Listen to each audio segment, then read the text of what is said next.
Hello again, and a really warm welcome back up here to this vintage Triang Super 4 based model railway. Thanks for looking in at the channel. And just on the upward main line, I've got a really nice R.259S J83 running. This is probably from around 1977 or 1978, possibly 78, because it's got the later type plastic gear. It's one I haven't run on this channel before. The one you've seen before has got the earlier type gear. So this has got the X03 motor from the Spitfire last week, the bull race motor, and I'm running it nice and slowly with the just slightly longer rake of wagons there. I think I've stuck a horse box in the middle. It won't pull much more because the nickel wheels will start slipping on the replated track. Let's see if it gets across this diamond okay. Hardly a stutter. Some of these wagons have got open axle boxes, so they're not the easiest things to pull. But we've got the upgraded bull race X03 motor in there, and I'm just going to leave that running around the layout while I talk about what we're going to do this week. Now, excellent comments from last week's video, and here it is. I hope you can see in my hand here. That's the motor I've built up. So 5-pole indeed. Most of you said you wanted to see a 5-pole armature in there.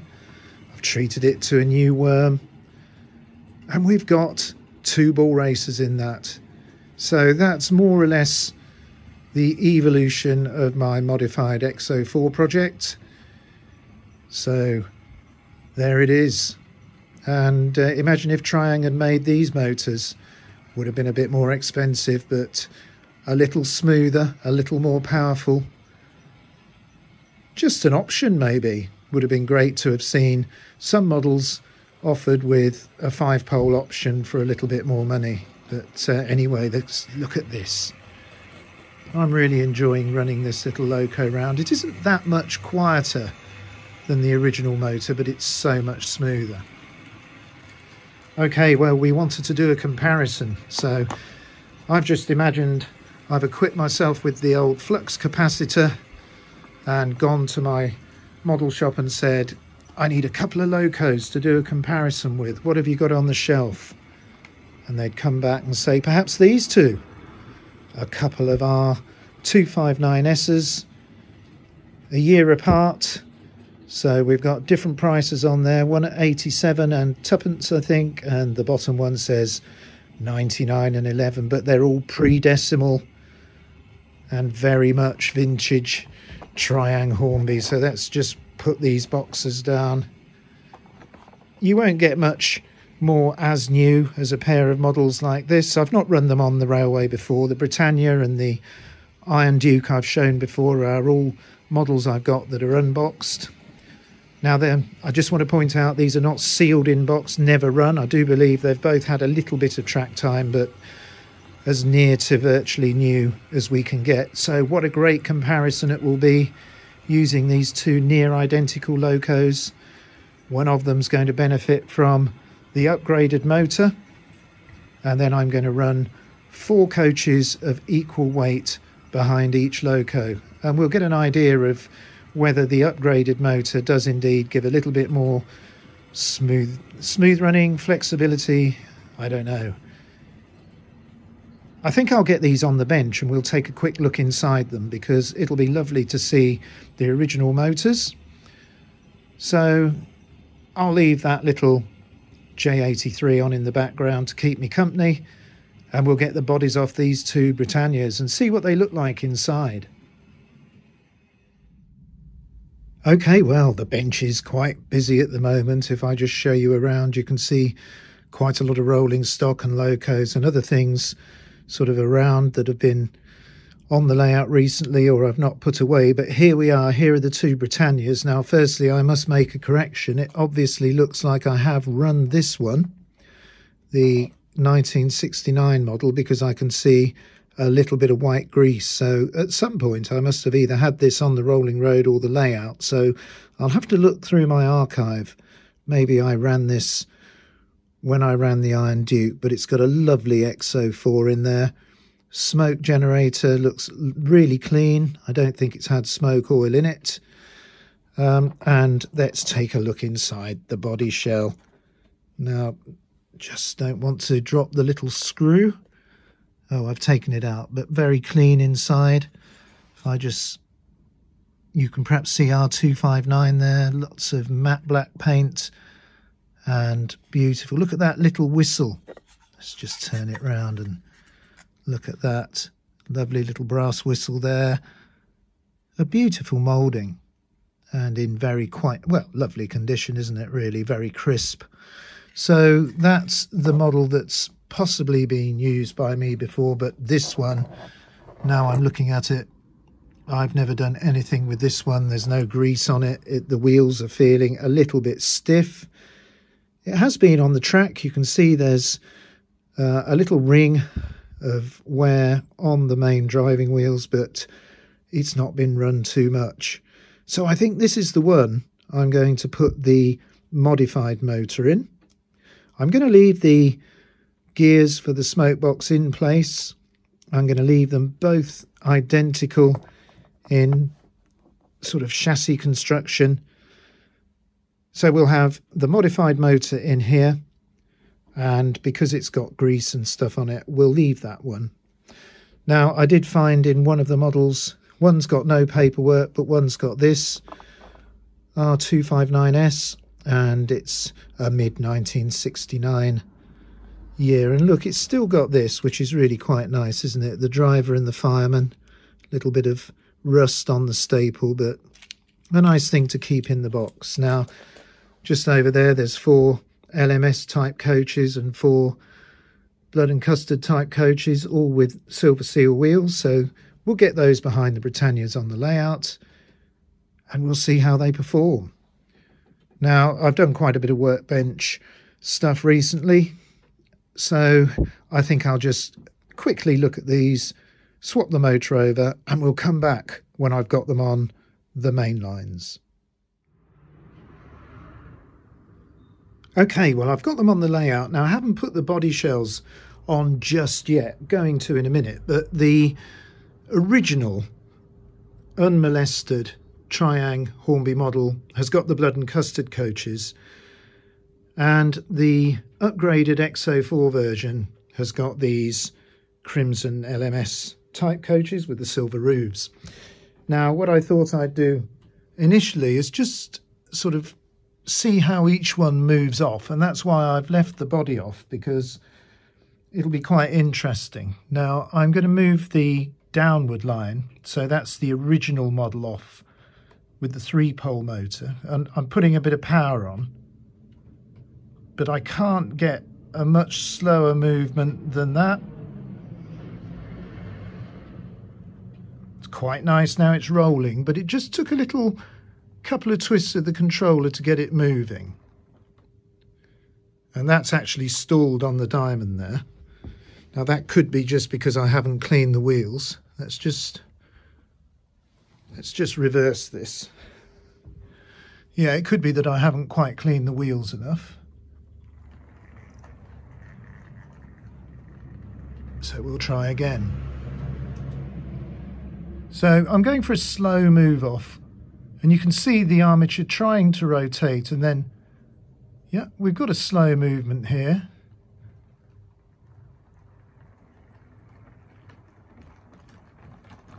A little stutter over the, quite tractable, and my goodness, for a model from 1969, that's not too bad.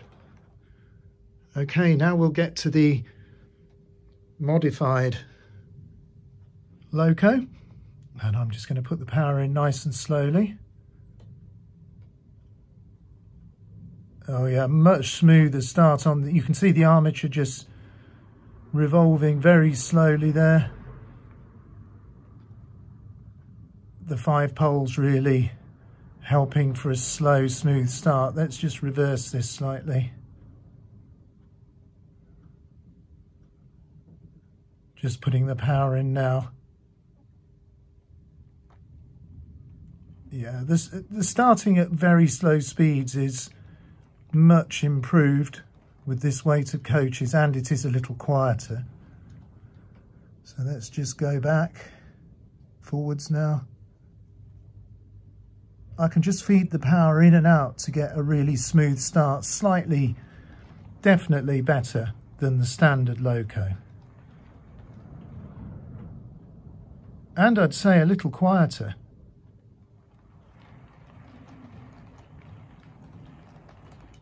Yeah, so I'm just going to just bring this, right, let's bring the other one back into view. So whether I can back it up successfully, we'll see. Now that started quite nicely. I need to put a little bit more power on with the controller to get this one running. And there is a little bit more, even though this has got more grease on it, there's a little bit more motor noise from this. So let's try slow start again. See, the 5-pole would be going by now. It's just, yeah, having to feed in a little bit more. It's not quite as smooth, but once it's rotating at this speed, it's good. Just not that much flexibility compared to the 5-pole. Let's just back it up a little bit. A little bit of noise coming from the motor as well. There's a noisy vehicle outside, but I think the end float of the motor, when it's going forward, it's quiet. When I reverse it, a little bit more noise. Right, let's try bringing this one forward a bit, the 5-pole version. And then I'll back it up slightly. Yeah. There is no doubt the 5-pole gives you a lot more flexibility at low speed. Well, let's just back this up to the station.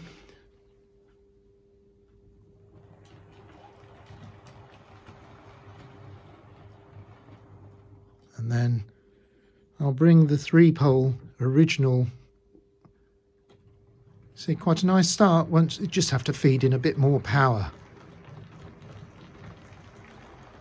They're so good anyway, these motors. The modifications have been more for fun and curiosity, really, because I still think they're one of the best motors, mass-produced motors that have been ever made. But anyway, there they both are. I'm going to get the body shells on now, and we'll just have a little bit of running. Okay, well, I've put them all back together, and let's just take a moment to look at these two splendid Triang Hornby locomotives. And they don't look bad for something that was made all those years ago, back in the 1960s, do they? Absolutely wonderful vintage models.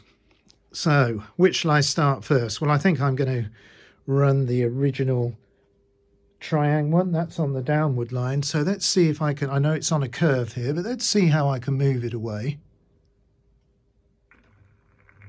Lurched slightly, but great Triang noises.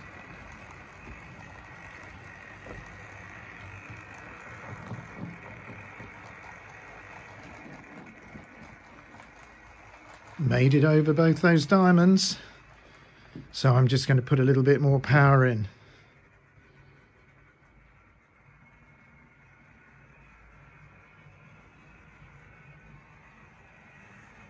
There, not too much, don't want it racing away yet.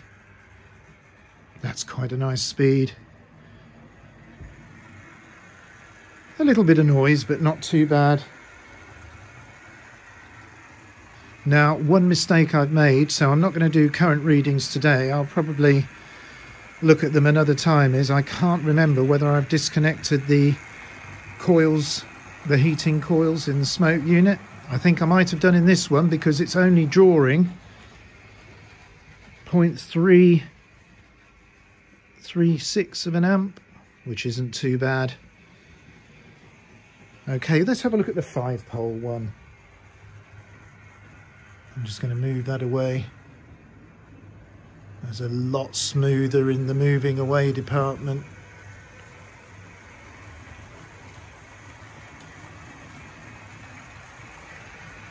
And quieter now the body shell's on. And that's actually drawing a very similar amount. So they're both drawing just over 0.3 of an amp. Now that flickering is to do with my camera lens, something to do with the frequency of the flashing of the LEDs. Never used to do it on my old camera, but in real life those figures are dead still. But here comes our modified variant. It's a little quieter and a little smoother. So there's definitely advantages from upgrading this motor, but that's not to take away what an excellent motor the original is. So let's put a bit more power on the 5-pole version. I'm not going to do a top speed test because I just can't risk these coaches derailing. They are sometimes a bit unpredictable.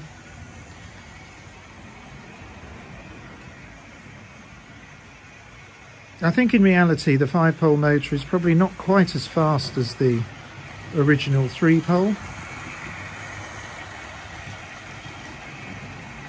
but I'm pleased with this upgrade, and I think I'll just keep the motor hanging around on the workbench and occasionally slip it into a loco to see a little bit of extra smooth running. I was just thinking how nice it might be to perhaps put it in the Coronation loco, the blue one especially, which I might run again fairly soon.